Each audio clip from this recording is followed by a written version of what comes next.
what's being proposed here is $2 for a 30-gallon bag and $1 for a 15-gallon bag. What is the highest charge of any community that you service or that you're knowledgeable about? What is the highest and what is the lowest? Okay, good question. It has ranged from up to $3.50 a bag. We don't recommend that to $1 a bag for the large bag. What you want to do is develop a program that incentivizes residents to reduce their trash and increase their recycling. So I would suggest that what the specific number is, again, that has to be right for the town of Tiverton. I can't tell you, what works in other areas to be the right number, but what you want to do is look at what you're going to be incentivizing. If the number is set too high and it's discouraging, that won't be workable. If the number is too low, then residents might not pay that much attention to what they're putting in the trash bag, and that's exactly what we want to happen. Thinking twice about whether it goes in the trash bag or it goes in the recycling. My reason for my question was not that we wanted to charge more than somebody else or less than somebody else to compete with them, but what would discourage out-of-towners from buying our bags as opposed to buying them in their own community? In other words, if we charge you $2 for a 30-gallon bag and Florida is charging $1, $4, let's say, they're going to come to buy our bags and our landfill's going to get Well, I can appreciate the question. What I would say is, first of all, the average is exactly what has been set here at $2 a bag. So, and you're not going to find many cases where it's significantly higher than that. So I don't think that would be a specific issue. But we could certainly do an analysis to make sure that you don't run into that kind of situation, or at least on a frequent basis. I think with a few phone calls, we find out what the communities around us are doing, and I don't think it's worth too much time. We could certainly do an analysis of our partner towns in the area and see. But as I say, you're typically not finding a lot of towns going over the $2 number, significantly over the $2 number. So I don't anticipate that being much of a problem. The other issue, Hannibal, a number of people discussed with me the price that we're charging. We had a target, and the target was how can we reach the amount we need to cap the landfill. That's how we came up with the $2 and $1. Remember, members of the committee have been in touch with other towns. Other towns are actually using the proceeds, the revenue, for different purposes. I mean, in Europe, for $3.50 a bag, you're paying for all of your rubbish pickup and trash disposal. You're paying for everything.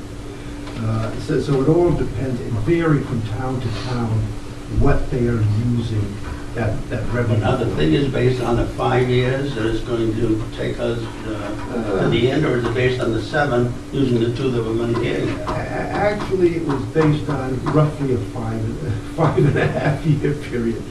And that's why I say it's conservative, because there's a number of things we didn't take into consideration, although we know it's out there. For example, I really believe that if we can push the recycling with this type of incentive, we might push back a year or so before we have to cap.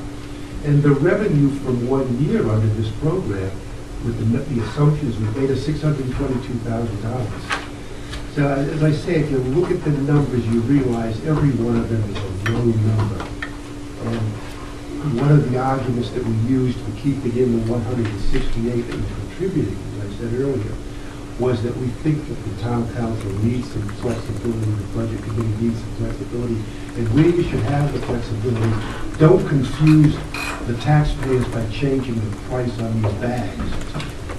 You can always go to that 160. I would like, before we get into Rate Zero, I would like to go back and discuss the basic concept itself, because I have a concern, because I do think your numbers are conservative. But I don't want to do that until he closes the public meeting. Or, if you're not going to close the public meeting and open it up to everybody. I think we maybe should open it up to everybody, because because I Okay. believe this is going to generate some discussion from us, which may cause a reaction from Yep. you know, the residents, and they still want to, you know, so I'm having tendency, go ahead. open it Okay, up. here's my concern. And as I read this, first of all, it's a laudable thing to do. And we've worked on this for 4 years. 4 years? Okay. And it's culminated in some very good and excellent figures.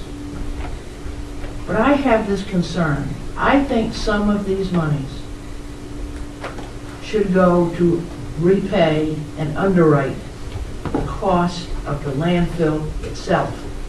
That is about $280,000. And I think the program, because if we're going to taxpayers and we're saying, this is another additional fee, we don't call it a tax, but it is a fee, and we're doing it for the public good. But if we also said, we're going to take out the appropriation for the landfill from your tax dollar through this program, I think it would be an acceptable thing to do. Now, we could cap that amount and just say, look, we'll not put more than $250,000 in every year towards the cost of running the landfill itself. But here we're saying, under this program, we're going to be putting in, you used the figure of 300,000 bags.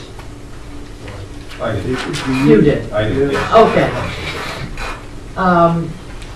And so many were the $2 variety, plus the 166, plus, and this was going to be my second point, the earnings thereon on these funds. That is a very hefty sum, and we should get to our goal within 3 years, I think. So, which leads me to believe that we should take and put a cap in this restricted account of saying X. Whether it's 250, 260, we should use for the current operations and the monitoring. And everything else goes into the restricted fund. Yeah, and Hold on, let me just finish. My second point is, I am not satisfied at all that we are getting a maximum return on this account. And I do think Laura Epke had a point. We have got to have a better handle as a town on what the earnings are. We got a treasurer's report as part of our packet, which shows that $1.2 million was put into a 1-year CD at 1.60. I guess it was last March. And we're looking at a rate of return that should be higher than that, because we're not going to use these monies for 5 years. Well, that one I can answer very quickly, Mr. And I anticipated that would be an issue. It was an issue with me. I met with Cecil, and Cecil and I met with the town treasurer, and we met with the account representative from Citizens Bank on Friday. We know where the money is. We anticipate next year our return will be roughly 3.4%. And we anticipate from the money that is already in the account that we will have a return from that money next year of $106,401. So the dollars and cents we can make $106,401. So we've been careful. We did go carefully over the numbers. Can I just a question? I really think, before I vote on something, I'd like to see from the treasurer a list of these investments, the rate of return, and what the term is. We have all of that. That is fine, because you must have gotten to the same point I did. And I'm certainly glad to see you two guys take the treasurer in hand with regard to this issue.